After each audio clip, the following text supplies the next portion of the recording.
नमस्कार दोस्तों, हम आए हैं मोहनलालगंज में। यहाँ पे कुछ लोग बैठे हुए हैं जो महिला मोर्चा की अध्यक्ष हैं, मंडल अध्यक्ष हैं। उनसे जानेंगे कि महिलाओं के बारे में वो क्या कहती हैं। नमस्कार मैम, आपका हमारे न्यूज़ चैनल पे स्वागत है। मैम, पहले तो अपना नाम बताइए और अपना पद भी। मैं सीमा सिंह, महिला मोर्चा मंडल अध्यक्ष। मोहनलालगंज महिला मोर्चा की अध्यक्ष। मैम, महिलाओं की स्थिति के बारे में क्या करेंगे जो पहले की अपेक्षा आज? हम यही कहना चाहेंगे कि महिलाओं की स्थिति पहले की अपेक्षा बहुत अच्छी हो चुकी है। आज हम सशक्तिकरण की ओर बढ़ रहे हैं। जैसा कि मोदी जी हम लोगों को बहुत ही सम्मान देते हैं और आगे बढ़ाने के लिए हर जगह पे आप देख सकते हैं कि पहले 33% का आरक्षण नहीं था, आज हमको 33% का आरक्षण मिला हुआ है। पहले महिलाएं घर में खाना बनाती थी, धुआं लगता था, इस वजह से मोदी जी ने हम लोगों को सिलेंडर दिलवाया। और आज अगर हम कहीं भी बाहर निकलते तो पहले अगर हम शाम होने के बाद बाहर निकलते तो घर वाले निकलने पर रोक लगाते थे, क्योंकि हमको डर रहता था कि पता नहीं कौन सा गुंडा घेर ले। गली कूचे में गुंडे भी मिलते थे, लेकिन आज के समय में हम आज़ाद होकर 12 बजे रात भी कहीं भी जा सकते हैं, आ सकते हैं। इसलिए मेरा ये मानना है कि ये सरकार हम महिलाओं के लिए बहुत कुछ कर रही है। और अभी भी अगर आगे मोदी जी जब हमारे फिर से तीसरी बार पुनः प्रधानमंत्री बनेंगे तो हम लोगों को और सशक्तिकरण की ओर ले जाएंगे। मैम, जैसे कि आपने बताया कि महिला सशक्तिकरण के बारे में पहले की अपेक्षा आज 33% आरक्षण मिला है आप लोगों को। महिला मोर्चा मंडल के अध्यक्ष है, तो पहले की अपेक्षा आज जो सशक्तिकरण की ओर महिलाएं बढ़ रही हैं और सामाजिक स्थिति में काफ़ी सुधार हुआ, तो आप लोगों की क्या भूमिका है समाज में? आप लोग किस स्तर पे काम कर रहे हैं? हम लोग इस स्तर पे काम कर रहे हैं कि पहले देखिए महिलाएं घर के अंदर ही रहती थी, उनको बाहर निकलने ही नहीं दिया जाता था। आज हम जॉब भी कर रहे हैं। आज हम अपने शासन प्रशासन में, जनता में, लोगों की सेवा के लिए कहीं भी जा सकते हैं और हम अपने आप को खुद सशक्त महसूस करते हैं, क्योंकि हमारे साथ सरकार है और हमारे ऊपर हमारे मोदी जी हैं वो हम लोगों को हर जगह पे मजबूत बनाने की कोशिश करते हैं, जिससे हमारा आत्मबल मजबूत होता है और हम हर एक काम करने के लिए आगे बढ़ने में कभी भी डरते नहीं हैं। और अपनी बहनों को प्रोत्साहित करके बाहर काम कराने के लिए, बाहर अपने साथ आने जाने के लिए बताते हैं कि आप कहीं भी जाएं, आप सुरक्षित हैं, आपको डरने की जरूरत नहीं। इस तरीके से हमारा महिला सशक्तिकरण होता है। जी, आज के अपेक्षा जो पुरानी महिलाएं हैं जो रोड विवाद को फॉलो करती हैं या महिलाओं को बाहर निकलने पे प्रतिबंध लगाती है, इस पर क्या कहना चाहेंगे? मैं बस अपनी बहनों से यही कहना चाहूँगी कि अपनी आत्मशक्ति को पहचाने। हमारा भी वजूद है समाज में और हम भी इस समाज के निर्माता हैं। जी जी बिल्कुल जी, यही हम अपने बहनों को बताना ही चाहेंगे कि आप अपनी आत्मशक्ति को पहचाने। आपको बहुत आगे जाना है। जैसा कि आपको हमने बताया कि 33% का आरक्षण, 33% का आरक्षण मात्र कहने को नहीं है। आज हम संसद में, विधानसभा में, अपनी जॉब में, सामाजिक कार्य में, हर जगह पे हम लोग आगे बढ़ रहे हैं। और आप सब भी बाहर आए, साथ आए, अपने काम को, अपनी पहचान को आगे बढ़ाएं और हमको आप एक सशक्त, मजबूत देश का वातावरण देना है, ना कि आप कमजोर। जैसा कि आप देखते होंगे कि ग्रामीण क्षेत्रों में महिलाओं की स्थिति पहले की अपेक्षा काफ़ी सुधरी है शहरीकरण की अपेक्षा। तो उस बारे में क्या क्या कदम उठाए जा सकते हैं आपके हिसाब से, तो क्या कहेंगे आप इसके? हमारी बहनों को शिक्षा की ओर आगे तो बढ़ाया गया है और शिक्षा बहनें ले रही हैं, लेकिन आज भी रूढ़िवादिता की वजह से लोग हम लोगों को आगे बढ़ने से रोकते हैं। तो हमको आपको रुकना नहीं है, हमको आपको अच्छी दिशा में जाकर के एक सुदृढ़ समाज की रचना करनी है। इसके लिए हमको आपको बाहर निकलना होगा, अपनी शिक्षा को पूरा करना होगा और किसी के कार्य को नहीं करना है, लेकिन हाँ, अपनी मर्यादा को नहीं भूलना है। अपनी मर्यादित स्थिति को ध्यान में रखते हुए, अपने परिवार की जिम्मेदारी को संभालते हुए हमें एक सामाजिक रचना को भी आगे बढ़ाने में दिशा और दशा देने की हमें अपनी बहनों को जरूरत है। अच्छे रिजल्ट देंगे और अच्छे तरीके से ये सिद्ध कर देंगे कि हाँ, हम भी कुछ कर सकते हैं, करने लायक। तो ये तो बात मान जैसे आपने कही कि हमारी बच्चियाँ बिगड़े ना और समाज में उन कार्यों को करें जिनको हम खुल के बोल सकें, जो कोई निंदनीय ना हो, शोभनीय हो। माता पिता की इज्जत आबरू को तार तार न करते हो, उनके मान सम्मान के लिए हमें कदम उठाने चाहिए। तो और कुछ कहना चाहेंगे हमारे समाज की बहन बेटियों और महिलाओं को? जी, मैं बोलना चाहूँगी कि हमारी बहन बेटियाँ जब घर से विदा होती हैं, एक बाप अपने बेटी को कन्या धन के रूप में विदा करता है और ससम्मान विदा करता है। उसके बाद जब वो ससुराल जाती है तो बोलते हैं हमारे घर की लक्ष्मी है। तो मेरा यही मानना है, अपने समाज के लोगों से यही कहना है कि अगर आप उनको लक्ष्मी बनाकर अपने घर में लाए हो तो लक्ष्मी की तरह ही उनका सम्मान करो, ना कि उनका अनादर करो। जैसा कि मुझे समाज में देखने को बहुत कुछ मिलता है। आज पढ़ा लिखा समाज कहने को तो बोलता है कि मैं बहुत पढ़ा लिखा हूँ, और ये समस्या मुझे लगता है कुछ कह दें कि बहुत ज़्यादा बंद कमरों के अंदर देखने को मिलती है, जो महिलाएं घुटती हैं अंदर और बोल नहीं पाती हैं, क्योंकि उनके आदमी शाम को आप ये कह सकते हैं कि धूम्रपान, नशा, ड्रग्स लेने के बाद उनकी जिम्मेदारी उठाने के लायक न होते हुए भी मार पीट करके महिलाओं को दबाना, उनके सम्मान के साथ खिलवाड़ करना, फिर उनके ऊपर गलत आरोप लगाकर उनके साथ गलत व्यवहार करके उनको दबाने की कोशिश करते हैं। तो मेरा ये भी निवेदन है कि इन चीज़ों को खत्म करने के लिए हमको सबको, सारी महिलाओं को, सारे समाज के लोगों को आगे आना चाहिए और इन चीज़ों को समाप्त करने के लिए नहीं समाप्त आप कर सकते हो तो कम से कम अपने घर की लक्ष्मी की इज्जत करना तो सीखो।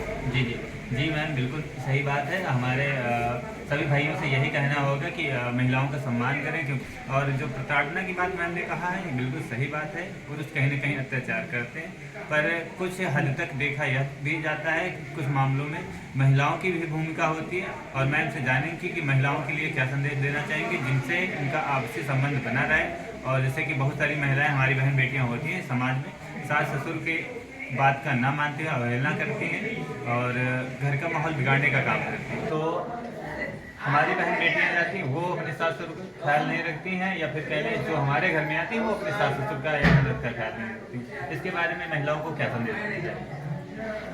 मैं बिल्कुल, आप सही कह रहे हो। मैं ये कहना चाहती हूँ कि ये सच है कि कुछ बहन बेटियां भी गलतियां करती हैं जो बहुत गलत है। अगर हम आप एक माँ बाप को छोड़कर आते हैं, नए घर में आते हैं, नया घर बसता है, तो बिल्कुल वो मेरे माँ बाप होते हैं, मेरे भाई बहन होते हैं जो ननद और देवर का रूप लेते हैं। और हमको अगर घर की लक्ष्मी बनाकर लाया गया है तो हमारा फर्ज बनता है कि हम घर की लक्ष्मी बनकर ही रहें, ना कि उस लक्ष्मी को गलत कहने के लिए लोग मजबूर हों। तो हम अपनी बहनों से भी ये निवेदन करना चाहते हैं कि वो भी अपने फर्ज को न भूलें और अपने घर को संजोकर अपने एक सुदृढ़ समाज की रचना करने की कोशिश करें।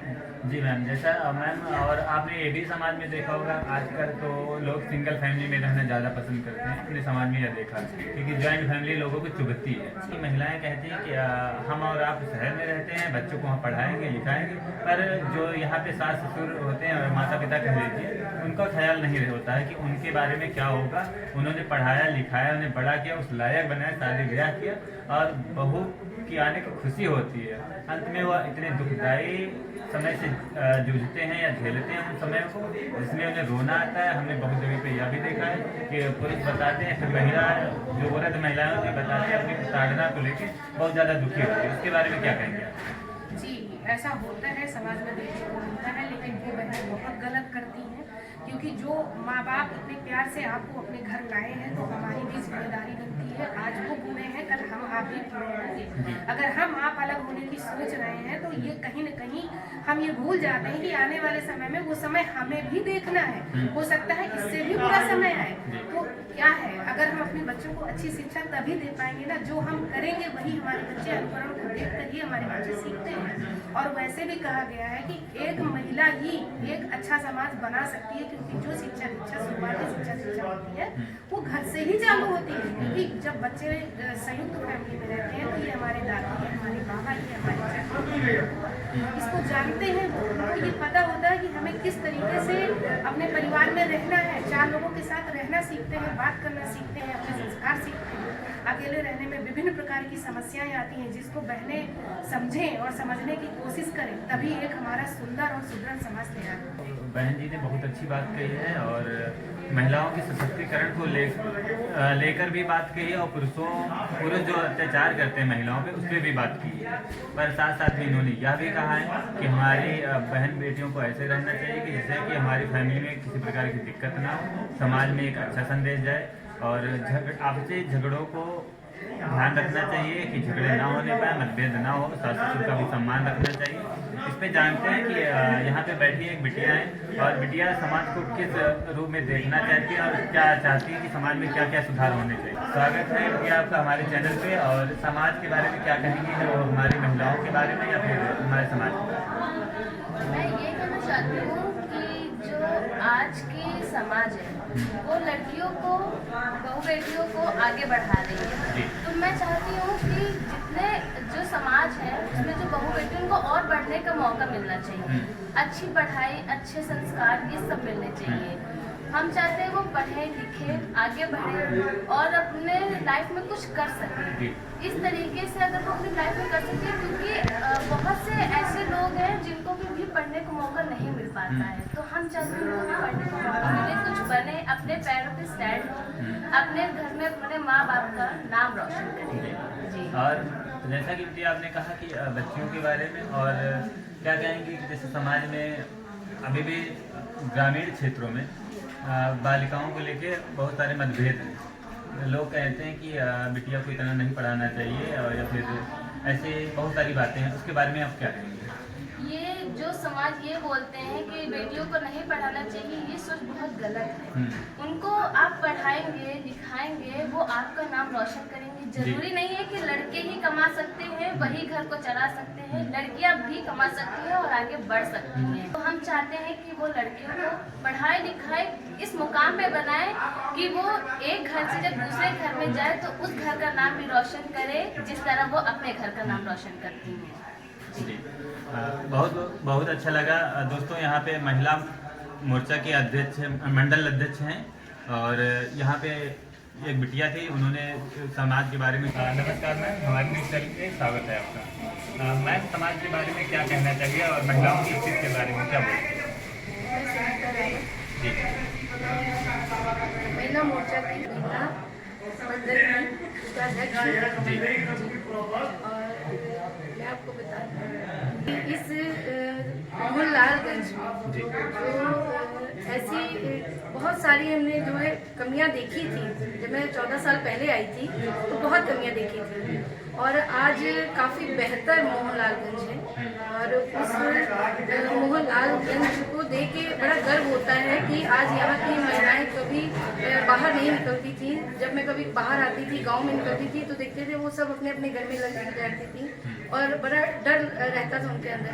मगर आज बड़ा अच्छा लगता है, गर्व होता है कि आज वो औरतें कुछ करना चाहती हैं और आगे बढ़ना चाहती हैं।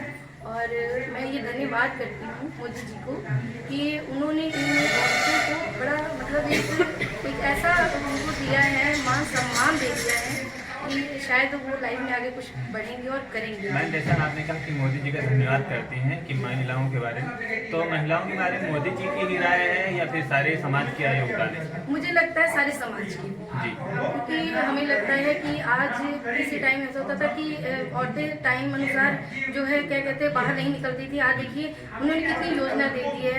एक कहते शौचालय, किसी टाइम शौचालय को लेकर जो है बड़ा औरतें घबराती थी, सोचती समझती थी कि दोपहर में लैट्रिन नहीं जाना है, क्या करें। और आज देखिए घर घर में उन्होंने एक योजना दी है, जो आप जो है घर ही में आप अपना जो है बहू बेटियां अपने घर में किसी टाइम भी जो है जा सकती हैं, कोई डर नहीं है, कोई कुछ नहीं है। तो ये सोच के बड़ा अच्छा लगता है कि मतलब डर से मुक्ति मिल गई है उन लोगों को। तो हमें लगता है कि बहू बेटियों को जो है बाहर निकलना चाहिए और अपने बेटियों को खास करके पढ़ाइए लिखाइए, क्योंकि समाज में कभी हमने बहुत से ऐसे घर में भी देखा है कि आज बेटों को बेटो ही माना जाता है, बेटियों को वहाँ पर गिनती नहीं होती है। तो हमें लगता है कि उनकी भी गिनती करिए, क्योंकि बेटियाँ आने वाले टाइम पे हो सकता हो आपका वो भविष्य है या फिर आपका वो गर्व से जो सर ऊँचा करती हैं, आपका मान सम्मान है। वो हमें लगता है कभी भी उनको निवेदन नहीं करना चाहिए। ये बहुत अच्छी बात है।